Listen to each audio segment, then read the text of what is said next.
I'm going to now turn it over to Travis Reed, who's our strategy lead for Pathway and Skill Collaboratives, to talk about roles and responsibilities. But before I do that, I just wanted to acknowledge a couple of other individuals that have been able to join us today. I see that President Larson is on the line, as well as Sheetal Ranjan, who's a member of our executive committee, a trustee from Bergen Community College, is on the line. And we're also very happy that Stephanie Thatchik from the Office of the Secretary of Higher Education was able to join us today, as also with David Sokolow, who's the Executive Director of the Higher Education Student Assistance Authority in New Jersey. And that is the agency, as many of you know, is responsible for the state's financial aid programs, including the CCOG program. So thank you for all of you for joining us, as well as all the other 140 plus individuals that are on the call this morning. So with that, I'm going to turn it over to Travis Reed to talk more about where we go from here. I would encourage you all to use the chat function to ask any questions or make any comments, and we will answer them as we wrap up by 11:30. So thank you all. Thanks to our speakers, and on to Travis. Great. Thank you so much, Aaron. Good morning, everyone. Really excited to be here and happy to have you all engage in this conversation. Again, thank you to all the speakers who have taken time out of their schedule to share their level of partnership and engagement in our efforts. And again, as Aaron mentioned earlier, it really is going to be a collaborative effort across the state to ensure that we're able to collectively respond to the economic challenges that our state faces, and be that leading example around the country. And so what we're looking to do through the Pathway and Skills Collaboratives here through the county colleges is to really show how our infrastructure, how our assets, how our people, how our programs can partner with all of you around the state to help aid in that recovery. So a couple of the slides that I'm going to share, Aaron has gone over already. I am going to, though, provide a slightly additional context and a different lens. Really happy to have still 142 of you still on the line after the top of the hour, and want to make sure that you remain engaged throughout the remaining of the call. And so, as Aaron mentioned, we are focused on, to start, 4 industries that we feel will be critical based on labor market data for us to focus on. And I'm going to, by way of a wave, introduce 2 of my colleagues who are supporting in this work with the Pathway and Skills Collaboratives.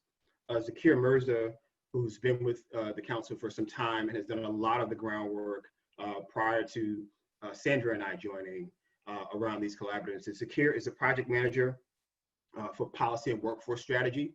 So Zakir, just wave at everyone. For those who don't know you, they can know who you are. Zakir will be helping to manage the Innovation and Technology Pathways Skills Collaborative. So thank you, Zakir. And Sandra Bleckman is our Senior Project Manager for Employer Outreach and Partnerships. So she will be reaching out to many of you as we move throughout this process. And she will be managing the health services and global manufacturing supply chain management pathways. And so Sandra, if you could wave, let everyone know who you are. Good morning. Thank you.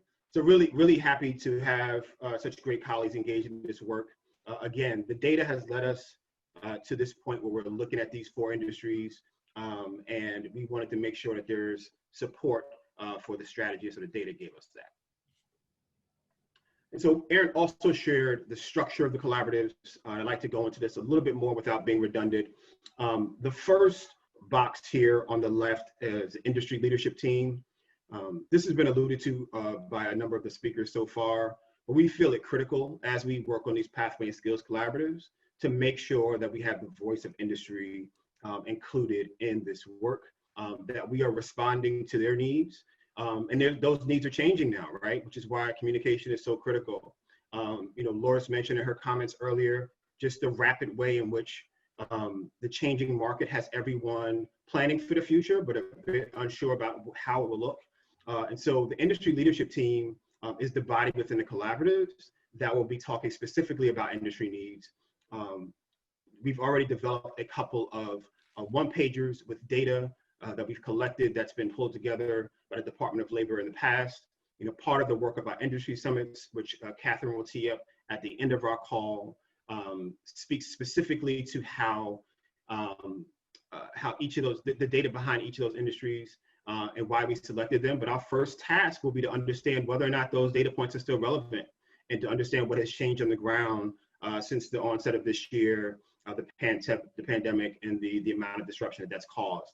And so industry leaders, employers, labor unions, all of these partners are critical to that industry leadership team, and we're excited to have their engagement in that space. The pathway partners, and Aaron mentioned these earlier, but they're really, really critical. And so the way in which we see adding value to the landscape here in New Jersey is, one, understanding the landscape. There are a number of partners who have both a connection to industry and a deep connection to the community, from our county colleges to our vocational technical schools, and also community-based organizations, many of whom have found ways to make significant contributions both to their local communities and industry by providing quality workforce training that speaks to industry needs. And so pathway partners will be critical to this work as well. And then our community colleges, last but not least, our community colleges have a number of programs that they have administered over the years. They have the academic background and institution infrastructure, if you will, to be able to deliver across 18 different institutions that are geographically diverse around the state, an ability to touch almost 300,000 people a year. And so we want to leverage that. We want to leverage their reach and their commitment to this work by making sure that we're looking at both degree and non-degree work that can build into some really strong credentials that can allow us to continue to add a great value. And so when we look at the structure of the collaboratives, these are the three groupings of partners that we are talking about when we talk about the Pathway and Skills Collaboratives. Very briefly here, just on the Tasks for each collaborative, one of the things I wanted to highlight on this page, I know Aaron talked about this page earlier as well. Again, the current state, we know that there are a number of credential and career pathways across the state. And so one of the things we want to be able to do is use this as an opportunity to do two things. One, evaluate the training that exists within our colleges already, determine how they best speak to industry needs, but also connect with employers and understand what their current needs are and work together to build that future state. And so our goal is to build these pathways that will allow us to say, 6 months from now, these are the critical pathways in each industry that we understand to be strategically important based on input from industry, based on input from other partners. And this is a strategic direction that we're going to engage as we seek to complement the many projects that are adding value to our state already that Aaron highlighted on an earlier slide. And then finally, on the key components to the pathways, one of the things I'd like to pull out here out of these bullets, there are a number of great non-credit training programs and pathways to post-secondary credit. We want to leverage both the credit-bearing side of our house and the non-credit-bearing side of the houses of the colleges to ensure that we are providing students with all the credentials that would be helpful for them. But ideally, we want to see how we can push the envelope a little bit, even internally. Lourdes, mentioned as well how the process of engaging different efforts around sourcing clients cause an internal reflection on how things are working. I think one of the things that we want to explore as we move forward is how the value that our non-credit programs bear and whether or not we can find ways to allow students to gain access to credit while also getting an industry value credential and career, which will really streamline the process of learning and allow for synergy throughout our colleges. And so we have a really aggressive timeline, and so we recognize this, we say it up front. We are aggressive though, because we know that the time really is now for action. It's not a cliche. Things are changing so rapidly. If you think about the way in which Colleges have been impacted. Small businesses have been impacted. Each day that goes by represents a lost opportunity. So our team, under Aaron's leadership, has committed to this really aggressive timeline that I'd like to walk you through as to what you can expect from us. So next month, we'll be having industry summits virtually. Again, Catherine will give you more information about that.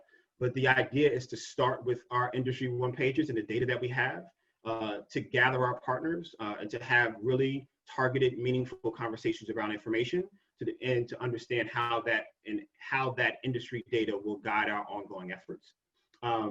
In that conversation, we hope to tee up another conversation in November where we look to identify industry skill gaps. So what are those emerging gaps that exist now? What are the needs of the future for our employer partners and understand where the gaps are at this point. By the end of the year, we want to fully define our current state. And so looking at our existing programs, determining how we can and truly understand what our assets are, what our strengths are on the ground by the end of this year. In January, we want to begin the process of mapping our future state. So what should the future look like? What future state would be most responsive to our partners? And how can we be best helpful and provide the most value add through this process? In February, we want to begin the process of implementing this strategy and then launching a new Pathways website that will allow us to share the pathways we develop in the industries to a broader audience of partners, across the state, across the nation, and even globally, because it will be online. So this is a very aggressive and ambitious timeline, but again, the commitment is to making sure that we are responding to challenges that are on the ground now and recognizing that we really just don't have the time to wait. So very briefly, because I believe I'm coming up on my time at this point, I would like to show you 3 sample pathway maps that we've developed in our research, looking to identify best practices around the country. And then we have a very short survey that you could poll that you could fill out online. And so this survey, this pathway map here is one that was developed by CUNY in New York City. It's an IT sector pathway. It starts on the left with computer user support specialist positions. And then it gives you kind of titles and then the industry certification within that box. And then there are kind of the next, and that's the entry job. And then there are other opportunities and positions and also the salary and wages associated with those. And the graphic moves from left to right. And so this one we wanted to show to you because of the way in which it maps out for the IT sector. We, again, are focusing on information and technology as well here in our pathways, but wanted to make sure that we brought this example up. And also, personally, as a New York City native, it also kind of mirrors the subway map. And so I found that pretty cool. But this is one sample map of something that we thought was good in some of our research. This graphic, and I apologize, it's a little difficult to see, but this was created by Charlotte Works in North Carolina. This is an advanced manufacturing pathway map. If you look on the left, it has the certificate and credential attainment levels. Then in the columns, you'll see the kind of positions within those industries, the salary and wages, the titles, etc. So again, it's a different layout. It has much of the same information. It's a different industry, but one that will be included underneath the umbrella of one of our collaboratives. And just wanted to show this to you as well as a visual. And then the last one, I wanted to pull up and make sure you're able to see a final kind of model to compare. This one is a little hard to read, I apologize, because of some of the white text. But it's very clearly lays out, if you look at the roles, entry-level opportunities, intermediate, advanced, and then management roles. And so it tells you the education needed, the certificates needed. It even has ONET codes in here for folks to reference. So as a very quick poll, And I know I went through this quickly. We will be sharing the slides afterwards, so it might be a little easier to take a look afterwards. But what I'd like to do, based on what you've seen so far, and I'm going to ask one of my colleagues who has a, thank you for pulling up the poll, just take a quick second to indicate your answer to these questions that are on the screen about these different maps. And again, the goal here is for us to look and to understand what you think would be useful from your perspective as we look to build out these pathways and maps moving forward.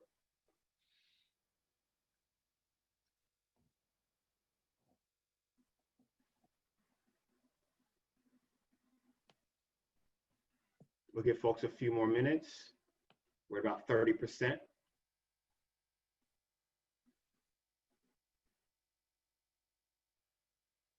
Almost at 40%. Thank you for your patience. For those who have responded already.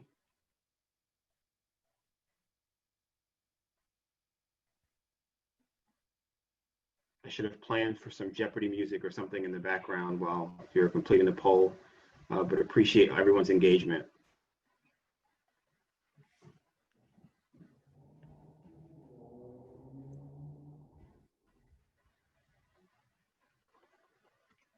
We'll just give it another minute to get to about 70%, and then we'll just take a look at where the numbers are.